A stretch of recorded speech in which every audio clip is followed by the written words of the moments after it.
আজকে আমি কীভাবে রুটি করবো সেটি দেখাবো।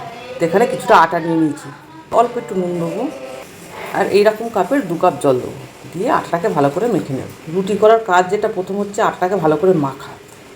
আটা যত ভালো করে মাখা হবে রুটি তত নরম হবে, তত ফুলবে ভালো। চট করে এইভাবে আমি আটাটাকে মেখে নেব।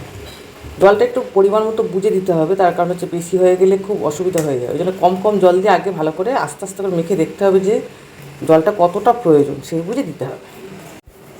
এই যে ডোটাকে ভালো করে মেখে নিয়েছি, মাখার পরে অনেকক্ষণ ধরে এইভাবে ভালো করে মাখতে হবে। এই যে সফট ব্যাপারটা আসবে, আটা যত ভালো মাখা হবে রুটি তত ভালো হয়। এই যে কি সুন্দর একটা মোলায়েম ব্যাপারটা এসে গেছে। এবার এখান থেকে লেচি কেটে নেব। লেচির নিয়ম এই যে 1 মুঠে একটা, যে ছোটো খাবে ছোটো, যে বড় খাবে বড়। এই 1 মুঠে একটা মানে হচ্ছে পুরো মাপটা এক থাকে। ব্যাস এইভাবে আমি প্রত্যেকটা লেচি কেটে নেব। রুটিটা বেলার সুবিধার জন্য লেচিগুলোকে এইভাবে গোল করে হাতে করে গোল করে রেখে দেবো। অল্প অল্প আটা নিয়ে এইভাবে লেচিগুলোকে বেলে নেব। ভীষণ ইজি, কিন্তু আটাটা মাখাটাই হচ্ছে একটু টাফ ব্যাপার। যারা নতুন করবে তাদের ভীষণ অসুবিধা হবে প্রথম কখনো বেশি হয়ে যাবে জল, কখনো কম হয়ে যাবে। জলটা কম ধরে নিয়ে আটটা মাখা বেশি হয়। এইভাবে গোল গোল করে রুটিগুলো বেলে নেব।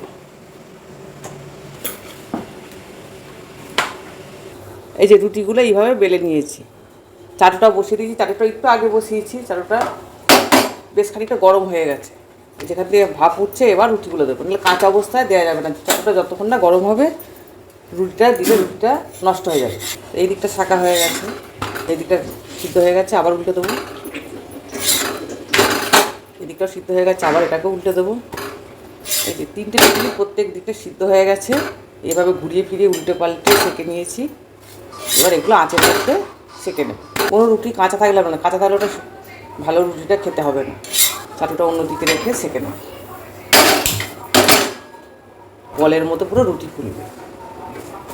রুটির দুটো কাজ, একটা হচ্ছে মাখার কাছে কাজ, আর দ্বিতীয়ত হচ্ছে বেলার কাছে কাজ। এই দুটোই যদি ঠিকঠাক হয় প্রত্যেকটা রুটি ফুলবে, একবার ফুটবলের মতো ফুলে যাবে। এই যে গরম গরম রুটি দারুণ লাগে খেতে।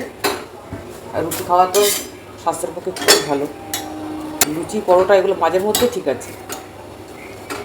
আমার গরম রুটি এইভাবে তৈরি করে দিচ্ছে না। গরম রুটি রেডি, তরকারিও আমার হয়ে গেছে একদিকে। এবার সার্ভিংয়ের পালা। যে গরম রুটি রেডি। যে ঢাকা দিয়ে রাখে, এই কারণে ঢাকা দিলে রুটিটা নরম হয়। রুটির সাথে আগে মেনু হচ্ছে কুমড়ো আলু তরকারি। একদিকে রুটিটা করতে করতে একদিকে তরকারিটা বসিয়ে দিয়েছি। কুমড়ো আলু ছোলা দিয়ে দারুণ তরকারি, পুরো জমে যাবে টিফিনটা। এবার যে টিফিন আমার রেডি, রুটি আর কুমড়ো আলু তরকারি বড়ি দিয়ে। এত কষ্ট করে রুটিটা করলাম, একটু টেস্ট করে দেখি। দারুণ হয়েছে, গরম তরকারি, গরম রুটি, হেবি সুন্দর খেতে হয়েছে। আমার আজ রুটি তরকারি মেনু রেডি। আজ তাহলে আসি, টাটা।